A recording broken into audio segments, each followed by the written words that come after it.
Germany's Chancellor has wrapped up his visit to Ukraine, during which he announced a new package of military aid. Olaf Scholz has come under criticism for recently speaking to Russian President Vladimir Putin on the phone and refusing to supply Ukraine with Taurus cruise missiles. But with future U.S. aid to Ukraine uncertain after Donald Trump's re-election, Scholz made his position clear. German Chancellor Olaf Scholz stepped off the train in Kyiv carrying a suitcase, perhaps a symbolic gesture that he wasn't coming empty-handed. He paid tribute to Ukraine's fallen soldiers at the memorial at Independence Square. And then he met with Ukrainian soldiers currently undergoing treatment in hospital. But this trip was about more than simply moral support. Berlin is Ukraine's biggest European backer, and the Chancellor was keen to let Kyiv and Moscow know that he intends to keep it that way.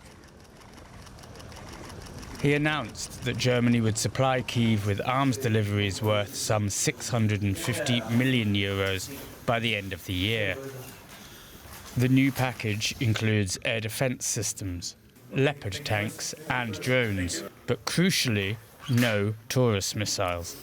And that's something President Zelensky is still pushing for.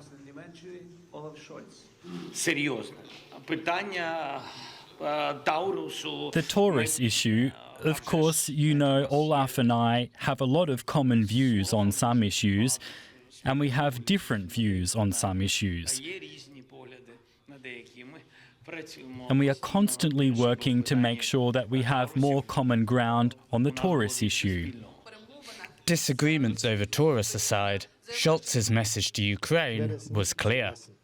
My visit to Kyiv today has made one thing very clear to me. Ukraine will prevail.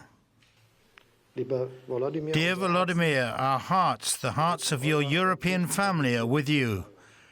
Glory to Ukraine. The surprise visit was a way, perhaps, to let Kyiv know that whatever Donald Trump's return to the White House means for Ukraine, Germany still has its back. For more on Scholz's visit to Ukraine, we're joined now by DW correspondent Max Chanda in Kyiv and DW's chief political editor Michaela Kufner here in Berlin. Max, what was the purpose behind this unannounced visit to Ukraine by the German Chancellor? Right, Terry. So on the surface, there wasn't a lot of news from this visit of German Chancellor Olaf Scholz to Kyiv yesterday. This was his second visit to Kyiv during wartime, and potentially it may be his last if he's not re-elected next year. So the core messages that he brought is that Germany would help Ukraine prevail, would help it on its path to EU membership, would help it to just freedom, have to be taken with caution because the German Chancellor might not be empowered to see that through very soon. Now, regarding the €650 million package that was announced yesterday, this is very important aid that was announced that is going to come this month in December.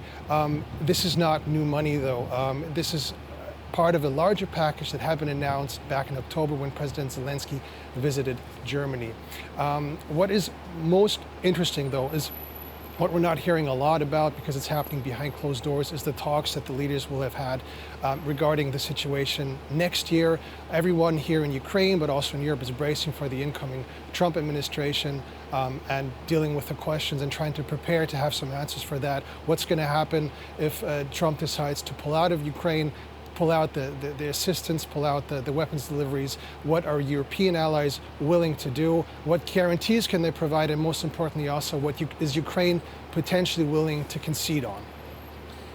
Michaela, Chancellor Scholz had not visited Ukraine for over 2 years. Why did he decide to go now?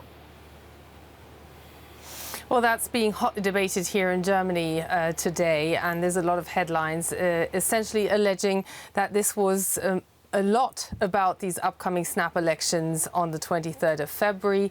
Here in Germany, Olaf Scholz is walking a very delicate line between reinforcing the message that Germany will continue to remain at Ukraine's side as the largest European supporter, the second largest overall, while at the same time portraying himself as the Chancellor of caution who won't deliver that one long-range weapon system and not being anymore in lockstep with the United States, France and Britain on that very issue of allowing Ukraine to hit Russia on its own territory and deep into its own territory when it's strategically necessary. The battle really is on to set the scene, to draw the line that will be the baseline for any negotiation once Donald Trump comes into office the second time round on the 20th of January. Max, as Michaela pointed out, Germany does provide more support for Ukraine than any other European country by far, but Berlin has so far refused to provide those Taurus cruise missiles that Kyiv's been asking for. Any sign now that Scholz might be ready to change his mind on those missiles?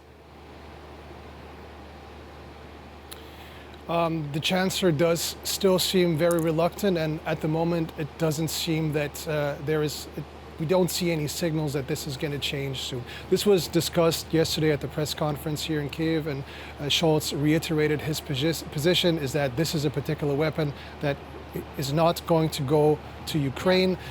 He in the past has given reason for this. He has said this is a long-range weapon. It has a range of up to 500 kilometers. Worries are that the Ukrainians could use it to strike as far as Moscow, according to Scholz. He also cited the necessity of German engineers to help with coordinating the targets, with programming the target coordinates. This is something that has been put into question by independent experts, but perhaps the German Chancellor knows more, or he's just very concerned about what this reaction from Russia could be, or perhaps from German voters. Michaela, how big of a role is the Ukraine war playing in the run-up to Germany's general election that you mentioned?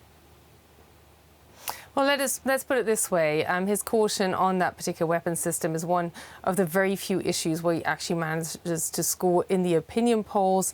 At the same time, he is the least popular German Chancellor pretty much on record. He's in spot 20 in terms of popularity. So that pretty much says it all. Michaela, Max, thank you both. Germany's chief political editor, Michaela Kuffner there, and our correspondent, Max Chander in Kyiv.